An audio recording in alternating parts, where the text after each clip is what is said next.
نحمده ونصلي على رسوله الكريم اما بعد فاعوذ بالله من الشيطان الرجيم بسم الله الرحمن الرحيم رب اشرح لي صدري ويسر لي امري واحلل عقدة من لساني يفقهوا قولي۔ اسلام بچوں کو بہت اہمیت دیتا ہے۔ بچے اللہ کا عطیہ ہیں۔ اللہ سبحانہ وتعالی جس کو چاہتا ہے لڑکیاں عطا کرتا ہے، جس کو چاہتا ہے لڑکے عطا کرتا ہے، جسے چاہتا ہے لڑکے اور لڑکیاں ملا کر دیتا ہے، اور جسے چاہتا ہے بانجھ بنا دیتا ہے۔ اولاد ایسی نعمت ہے جس کی دعا انبیاء علیہم السلام نے بھی کی۔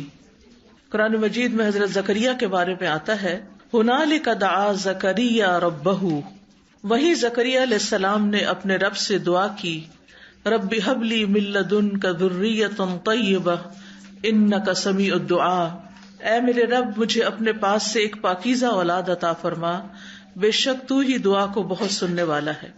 اللہ سبحانہ و تعالیٰ بچوں کی پیدائش کو ایک خوشی کی خبر بتاتے ہیں، خوشخبری بتاتے ہیں۔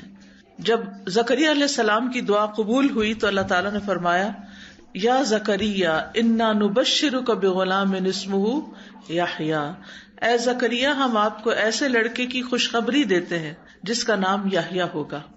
اسی طرح ابراہیم علیہ السلام کو بڑھاپے میں جب اللہ تعالیٰ نے اولاد کی خوشخبری دی تو اس کے بارے میں قرآن مجید میں آتا ہے، وامرأتہ قائمۃ فضحکت فبشرناها باسحاق ومن وراء اسحاق یعقوب، اور اس کی بیوی کھڑی تھی یعنی ابراہیم علیہ السلام کی، تو وہ ہنس پڑی تو ہم نے اسے اسحاق کی اور اسحاق کے بعد یعقوب علیہ السلام کی خوشخبری دی۔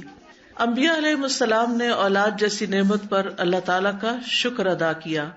ابراہیم علیہ السلام بچوں کی پیدائش پہ کہتے ہیں، الحمدللہ الذی وہب لی علی الکبر اسماعیل و اسحاق ان ربی لسمیع الدعاء، سب تعریف اللہ کے لیے ہے جس نے مجھے بڑھاپے میں اسماعیل اور اسحاق جیسی اولاد عطا کی، بے شک میرا رب تو بہت دعا سننے والا ہے۔ نبی صلی اللہ علیہ وسلم بچوں سے پیار کرتے تھے اور حسن اور حسین رضی اللہ عنہما کو جنت کے پھول قرار دیتے تھے، ہما ریحانتایا من الدنیا، یہ دونوں دنیا میں میرے دو پھول ہیں۔ بچوں کی اور ازواج اور اولاد کی آنکھوں کی ٹھنڈک کی دعا بھی ہمیں سکھائی گئی ہے۔ عباد الرحمن کے حوالے سے قرآن مجید میں آتا ہے، ربنا ہب لنا من ازواجنا وذریاتنا قرۃ اعین واجعلنا للمتقین اماما، اے اللہ ہمیں ہماری ازواج اور اولاد سے آنکھوں کی ٹھنڈک عطا کر، یعنی یہ انسان کے لیے خوشی کا باعث ہوتے ہیں، اور ہمیں متقین کا امام بنا۔ رسول اللہ صلی اللہ علیہ وسلم نے بچوں کو پودے بھی کہا ہے، فرمایا اللہ ہمیشہ اس دین میں ایسے پودے لگاتا رہے گا جنہیں وہ اپنی فرما برداری میں استعمال کرے گا، یعنی نیک بچے پیدا ہوتے رہیں گے اور آگے چل کر دین کی خدمت کرتے رہیں گے۔ بچے دین کو مضبوط کرنے کا ذریعہ بھی ہیں۔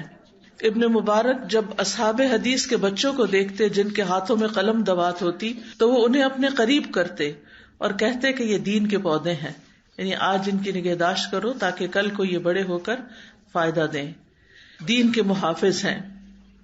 مسکین بن بکیر کہتے ہیں کہ ایک شخص امام اعمش کے پاس سے گزرا جبکہ وہ حدیثیں سنا رہے تھے۔ اس شخص نے ان سے کہا، آپ ان بچوں کو حدیثیں سنا رہے ہیں، یعنی چھوٹے بچوں کو کیوں آپ اتنی اہمیت دے رہے ہیں؟ تو امام اعمش نے کہا، یہ بچے تمہارے لیے تمہارے دین کی حفاظت کرنے والے ہیں، یعنی آج ان کو حدیثیں سناؤ گے تو کل یہ آگے جا کر دوسروں کو سنانے والے ہوں گے، مستقبل کے داعی ہوتے ہیں۔ زکریا علیہ السلام نے جب دعا کی نیک اولاد کی تو ساتھ یہ بھی کہا، یرثنی ویرث من آل یعقوب واجعلہ ربی رضیہ، جو میرا وارث بنے اور آل یعقوب کا وارث بنے، اور اے میرے رب اسے پسند کیا ہوا بنا۔ یعنی آل یعقوب کون ہے؟ بنی اسرائیل، یعنی ان کے اندر ان کی اصلاح کرنے والا ہو۔ پھر انسان کی بہترین کمائی بھی ہے۔ نبی صلی اللہ علیہ وسلم نے فرمایا، یقیناً تمہاری اولاد تمہاری بہترین کمائی ہے، پس تم اپنی اولاد کی کمائی میں سے کھاؤ، یعنی دنیا میں بھی ان سے فائدہ اٹھاؤ اور مرنے کے بعد بھی وہ تمہارے لیے کمائی کا ذریعہ ہیں، یعنی صدقہ جاریہ بن کر۔